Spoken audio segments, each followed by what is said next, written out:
Biscuit खातो ना, तुला बोलली थंडी आहे, तुला भूक लागणार. किती बिस्किट खातो हा? 2-1 खातो आणि जातो. त्याला भूकच लागणार ना. नवीन अंड चपाती वगैरे ब्रेकफास्ट करून जातो. पण रिद्धी, मी काय विचारतो तुला, ऐक इकडे बघ जरा. नाही उद्या दुपारी ऐक ना, दुपारी आला तेव्हा तू काय बोलला मम्माला? मला भूक नाहीये. काय बोललास? मग तुला भूक लागली, मग तू खायला पाहिजे ना दुपारच्या वेळी. कोण? हे पाव. पाव थोडी भुकेसाठी खायचा असतो. आल्यावर त्याला भूक नव्हती आणि पाव खायचं होतं. हे काय म्हणजे?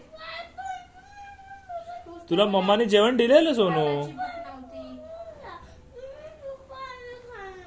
अरे पण मम्माने तुला दुपारी जेवण दिलेलं, मला माहिती आहे.